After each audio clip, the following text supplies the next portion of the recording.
Hello student, कैसे हैं आप सब। उम्मीद करता हूं आप सब अच्छे होंगे, मस्त होंगे, बेहतर होंगे, आपकी पढ़ाई बेहतर चल रही होगी बच्चों। और संकरण बहुत ही महत्वपूर्ण टॉपिक है 11th क्लास की केमिस्ट्री में। और ये जो संकरण होता है ना केवल 11th क्लास के बच्चों के लिए हेल्पफुल होता है, ये तो बीएससी में भी यही संकरण होता है बच्चों। आप 12th क्लास की बात करो, संकरण वही चीज़ है। यदि आप बेसिक संकरण यदि पढ़ लेते हैं तो आप बेहतर रूप से भाई साहब किसी भी क्लास के लिए आप योग्य हो जाते हैं। चाहे वो बीएससी में किसी ईयर की बात करें, हम सभी में संकरण वही चीज़ लिखना है जो मैं भी आपको समझा रहा हूँ। क्योंकि बहुत सारे बच्चों के तो मतलब असाइनमेंट में आ जाता है कि संकरण पर टिप्पणी, एसपी संकरण क्या है, sp2 संकरण क्या है। तो आज हम यहाँ पर कैसे लिखना है इस पर हम चर्चा करेंगे। फिर हम अलग से ट्रिक बताएंगे किसी भी यौगिक का संकरण कैसे निकालें बच्चों। तो चलिए शुरू करते हैं। सबसे पहले संकरण की परिभाषा आप देख लो, इसके बाद हम sp संकरण और sp2 संकरण, दो संकरण आज का हमारा टास्क है, तो दो संकरण हम पढ़ेंगे। संकरण का मतलब होता है बच्चों योग।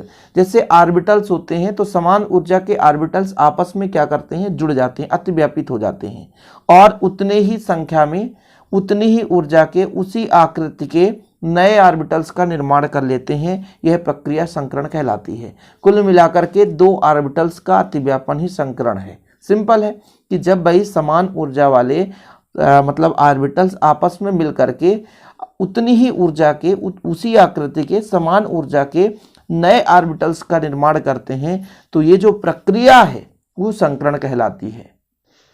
तो संकरण की परिभाषा आप लोगों को दिक्कत तो नहीं होगी, देख सकते हैं, लिख लीजिए कि जब किसी परमाणु के समान ऊर्जा वाले विभिन्न ऑर्बिटल्स आपस में मिलकर या मिश्रित होकर के अपनी ही ऊर्जाओं का पुनर्वितरण कर उतनी ही संख्या में, मतलब जितने ऑर्बिटल्स आपस में संयोग कर रहे थे तो उतनी ही संख्या में तथा आकृति में समान नए ऑर्बिटल्स बनाते हैं, तब यह प्रक्रिया क्या कहलाती है, संक्रमण कहलाती है, संकरण कहलाती है। संक्रमण नहीं भाई, संकरण। तो कुल मिलाकर के संकरण का अर्थ ये हो गया कि ऑर्बिटल्स का योग, ऑर्बिटल्स का जुड़ना, इलेक्ट्रॉनों का आपस में बंध बनाने के लिए ऑर्बिटल्स का मिश्रित होना।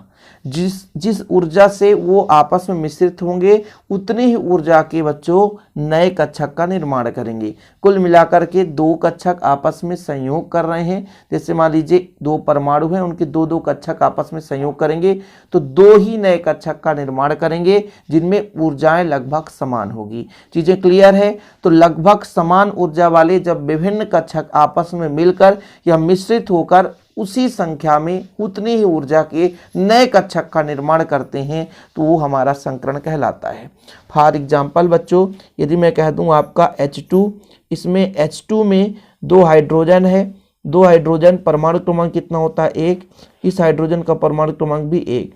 इलेक्ट्रॉनिक विन्यास 1s2 1s1 होगा क्योंकि एक ही इलेक्ट्रॉन है। इसमें भी इलेक्ट्रॉनिक विन्यास 1s1 हो गया। इसका ऑर्बिटल्स एक है बच्चों, तो इलेक्ट्रॉन में ऐसा कर दूं, इसमें विपरीत इलेक्ट्रॉन कर दूं क्योंकि आपस में इलेक्ट्रॉनों का अतिव्यापन होगा। तो जब ये बच्चों एक एक आपस में कक्षक भाग लिए और एक ही कक्षक का निर्माण कर दिए, सही है। तो भाई साहब यहाँ पर अतिव्यापन हुआ कि नहीं। तो भाई साहब कुल मिलाकर मैं भी ये समझा रहा हूँ कि समान ऊर्जा वाले समान ऑर्बिटल्स आपस में मिश्रित हो जाते हैं, अतिव्यापित हो जाते हैं। और जैसे एक एक यहाँ पर ऑर्बिटल्स आपस में संयोग किए तो एक ही ऑर्बिटल्स का निर्माण कर दिए। तो ये जो प्रक्रिया है, ये प्रक्रिया भैया कहलाती है क्या, संकरण कहलाती है। हालांकि सिंगल एस संकरण तो होता नहीं है, इसलिए बच्चों हम संकरण की जब बात करते हैं तो sp संकरण की बात करते हैं। आगे चलकर हम आपको बेहतर समझाएंगे। अभी इतना इसलिए समझा रहा हूं क्योंकि अभी आप समझो कि भाई साहब जितने ऑर्बिटल्स भाग ले रहे थे उतने ही ऑर्बिटल्स मिल रहे हैं। अब आप कहोगे सर दो ऑर्बिटल, ऐसा नहीं है। एक परमाणु का एक ऑर्बिटल, दूसरे परमाणु का भी एक ही ऑर्बिटल, उसको भी हम समझेंगे। तो एक एक ऑर्बिटल्स भाग लिए तो एक ही ऑर्बिटल्स का निर्माण करेंगे। और ये अतिव्यापन है एक प्रकार से बच्चों, जिस ऊर्जा से आपस में संयोग कर रहे थे उसी ऊर्जा के नए कक्षक का निर्माण करते हैं। चीजें क्लियर है। तो चलिए अब बात कर लेते हैं सबसे पहले sp संकरण। sp संकरण में होता क्या बच्चों कि जो s है, sp, अब देखो जरा sp में नजर ये आ रहा है कि s का एक कक्षक और p का एक कक्षक, तो हमारा sp संकरण कहलाएगा। मतलब s का एक कक्षक और p का एक कक्षक जब आपस में संयुग्मित होते हैं, आपस में मिश्रित होते हैं और समान ऊर्जा के दो नए कक्षक का निर्माण करेंगे तो भाई साहब हमारा क्या कहलाएगा, एक sp संकरण कहलाएगा। मतलब एक s का कक्षक रहेगा और एक p का कक्षक रहेगा। थोड़ा समझने की कोशिश करो। अब आप कहोगे सर एक s कक्षक एक p कक्षक, तो दो परमाणु रहेंगे ना, दोनों परमाणु के अलग अलग चीजें रहेंगी, हम अभी चर्चा करेंगे। अभी इतना समझो कि एक s का कक्षक और एक p का कक्षक मिलता है बच्चों, तो एक s और एक p, तो कितने कक्षक हो गए? दो कक्षक। और जब दो कक्षक हैं, जिस ऊर्जा के थे उसी ऊर्जा के नए कक्षक बनाते हैं, तो यहाँ पर sp संकरण होता है। और जब हम sp2 संकरण की बात करते हैं, तो संकरण में भाई यदि s का एक कक्षक है और p2 का मतलब है p के दो कक्षक, तो जब संकरण में s के एक कक्षक तथा p के दो कक्षक मिश्रित होकर के तीन नए समान ऊर्जा वाले संकृत कक्षक का निर्माण करते हैं, नए संकृत कक्षक बनाते हैं जिनकी ऊर्जा भी लगभग समान होती है, तब वहाँ sp2 संकरण होता है। दोनों एक साथ कंपैरिजन करते चलते हैं कि भाई sp संकरण में हमने कहा s का एक कक्षक और p का एक कक्षक भाग लेगा। वहीं पे हम बात करते हैं sp2 संकरण की। sp2 संकरण में s का एक कक्षक और p का दो कक्षक आपस में मिश्रित होकर के समान ऊर्जा के नए कक्षक का निर्माण करते हैं। तो भाई एक s कक्षक p के दो कक्षक, तो तीन कक्षक हो गए। sp संकरण में एक s का कक्षक एक p का कक्षक, मतलब दो कक्षक हो गए। तो sp में एक s एक p और आपस में अतिव्यापित होकर के बच्चों नए इलेक्ट्रॉनों का योग करके नए कक्षक का निर्माण करते हैं, जिसे हम क्या कहते हैं? sp संकरण कहते हैं। sp2 संकरण में s का एक कक्षक p का दो कक्षक आपस में मिलकर के समान ऊर्जा के तीन नए कक्षक का निर्माण करते हैं, तब वहां पर sp2 संकरण होता है। फॉर एग्जाम्पल यहाँ पर मैं आपको समझाना चाहूँ, एक आध एग्जाम्पल लेकर चलते हैं। एग्जाम्पल के तौर पर हम ले लेते हैं बच्चों, जैसे यहाँ पर कोई भी यौगिक ले लो, BeCl2, तो sp2 संकरण हो सकता है। चलो बी से हाँ sp संकरण होगा। एग्जाम्पल आप ले लो बेरियम क्लोराइड BeCl2। इसमें आपको बच्चों ध्यान देना है कि बेरिलियम का परमाणु क्रमांक कितना होता है? 4। यदि इसका इलेक्ट्रॉनिक विन्यास में निकालूं तो भाई साहब इलेक्ट्रॉनिक विन्यास हो जाएगा 1s2 2s2, लेकिन 2p में कोई इलेक्ट्रॉन नहीं है। 2p में बिल्कुल कोई इलेक्ट्रॉन नहीं है, अभी जीरो इलेक्ट्रॉन है। जीरो इलेक्ट्रॉन कुछ है ही नहीं है, बिल्कुल 2p में जीरो इलेक्ट्रॉन है, याद रखिए। ठीक है, तो आप 2p बस कर दें, यहाँ पर कुछ ना करें। अब देखो, यदि मैं समान अवस्था या मूल अवस्था की बात करूं, मूल अवस्था मतलब प्रारंभ में ये किस स्थिति में है, तो हुंड के नियम से इसमें दो इलेक्ट्रॉन है बच्चों, तो दो इलेक्ट्रॉन भर दिया। इसमें दो इलेक्ट्रॉन है तो दो इलेक्ट्रॉन भर दिया। और p में कितने इलेक्ट्रॉन है? p में एक भी इलेक्ट्रॉन नहीं है। देखो जरा, p में एक भी इलेक्ट्रॉन नहीं है तो जीरो है, तो जीरो है। इसमें कोई कंप्रोमाइज नहीं, कोई दिक्कत नहीं बच्चों, यहाँ तक क्लियर होना चाहिए। जब ये देखो, इसमें यदि हम बात करें तो क्या अयुग्मित इलेक्ट्रॉन है बच्चों? तो अयुग्मित इलेक्ट्रॉन नहीं है। अयुग्मित इलेक्ट्रॉन की बात करें तो अयुग्मित इलेक्ट्रॉन नहीं है। और जब तक अयुग्मित इलेक्ट्रॉन नहीं होगा तो कोई भी इलेक्ट्रॉन आकर के संयुग्मित नहीं होगा, किसी प्रकार के बंध का निर्माण नहीं हो। जबकि बेरियम के साथ, सॉरी बेरियम नहीं, बेरिलियम है ना, या बेरिलियम है, बेरियम का Ba होता है, तो बेरिलियम के साथ यहाँ पर दो क्लोरीन जुड़ा है, तो दो इलेक्ट्रॉन अयुग्मित होना चाहिए। तो ये मूल अवस्था की बात की है हमने। यदि उत्तेजित अवस्था की बात करें, उत्तेजित अवस्था जैसे आपको किसी के विरुद्ध में भड़का दिया जाए तो आप एक्साइटेड हो जाते हैं कि भैया आज वो मिल जाएगा तो उसे मैं मार ही दूंगा। तो S में आपका एक ही है बच्चों, इस S में भी एक ऑर्बिटल्स हैं। इसमें ऑर्बिटल्स अर्थात कक्षक की बात करें तो तीन कक्षक है। देखो इसमें दो इलेक्ट्रॉन है तो रहने दो, इसका एक इलेक्ट्रॉन जा करके P में चला जाता है, तो ये हमारा कहलाता है बच्चों क्या? उत्तेजित अवस्था। क्या? उत्तेजित अवस्था। अब देखो S का एक कक्षक P का एक कक्षक आपस में क्या करेगा भाई? अतिव्यापन करेगा अन्य इलेक्ट्रॉन के साथ। तो जब अतिव्यापन करेगा बच्चों तो क्या बनाएगा? दो नए कक्षक का निर्माण करेगा। इसलिए हम यहाँ पर कह सकते हैं sp संकरण होगा। sp संकरण किस में होगा? तो देखिएगा किस में हो सकता है sp संकरण। तो भाई साहब हमने कहा कि इसमें आपके पास दो इलेक्ट्रॉन, इसमें एक इलेक्ट्रॉन, इसमें भी एक इलेक्ट्रॉन है। तो ये जो हमारा, यदि मैं यहाँ पे ऐसा लगा दूं अलग से तरीका, तो यहाँ पर आप कह सकते हो sp संकरण होगा। और जब sp संकरण होगा तो इसमें क्लोरीन, जैसे हमारे पास अणु हमने देखा बेरिलियम क्लोराइड, क्या? बेरिलियम क्लोराइड, तो इस बेरिलियम के कितने इलेक्ट्रॉन? एक एक इलेक्ट्रॉन आएंगे और इसके साथ युग्मित हो जाएंगे। बिल्कुल आप चिंता ना करें, एक एक स्टेप बाय स्टेप समझा रहा हूँ बच्चों। ये बेरिलियम के भाई साहब, इस बेरिलियम का 2 इलेक्ट्रॉन अयुग्मित है और यहाँ पे आकर जुड़ गया क्लोरीन। क्या जुड़ गया? क्लोरीन। तो इस प्रकार से आप देख सकते हैं कि एक S का कक्षक और एक P का कक्षक आपस में क्या हुआ? आपस में संयुग्मन हुआ, अतिव्यापन हुआ और भाई साहब उतनी ही ऊर्जा के 2 नए कक्षक का निर्माण किए। तो यहाँ पर जो संकरण है sp संकरण होगा। ठीक है। अब इस sp संकरण की यदि मैं कह दूं बच्चों, sp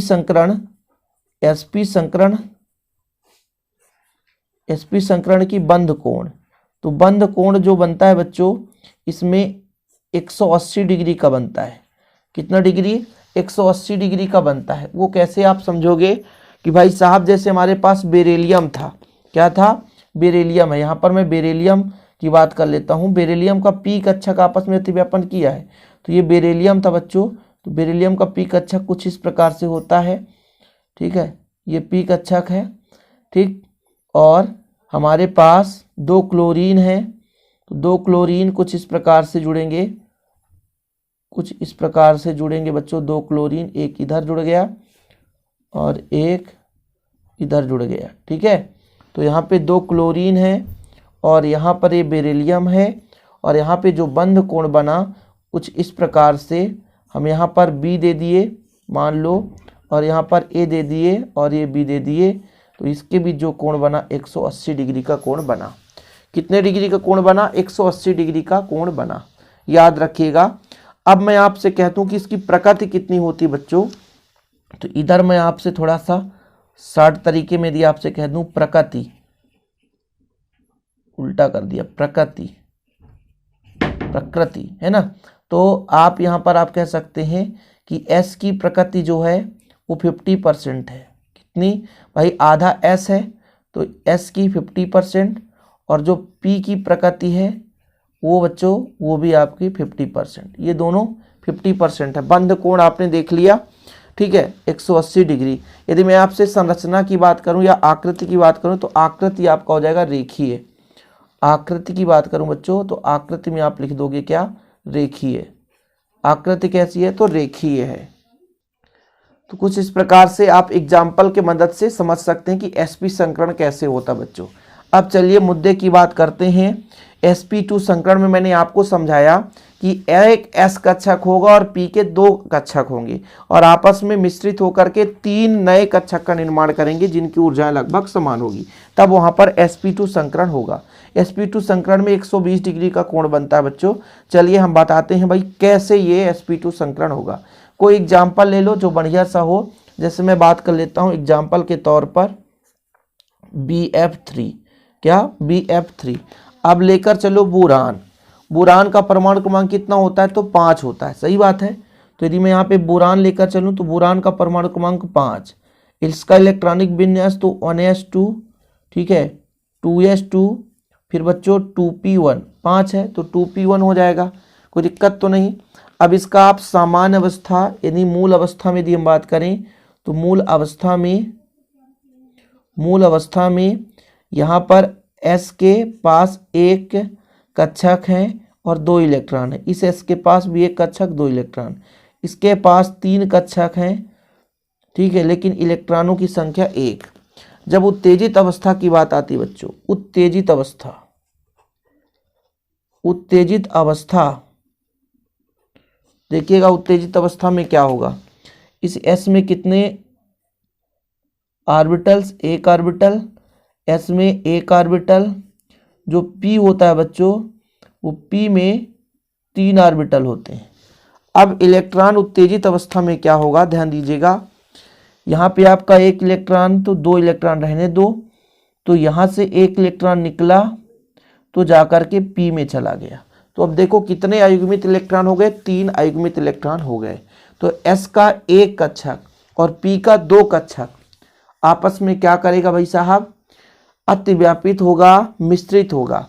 तो यदि मैं आपसे कह दूं कि यदि sp2 संकरण कैसे आप कह सकते हो, तो इसमें भाई साहब S में 2 इलेक्ट्रॉन हैं, ये जो हमारा S का एक कक्षक है और ये P का जो 2 कक्षक है, ये 2 कक्षक है, ये आपस में क्या करेंगे? मिश्रित होंगे और भाई साहब संकरित हो जाएंगे और S का एक कक्षक P का 2 कक्षक जब मिल जाएगा तो sp2 संकरण हो जाएगा।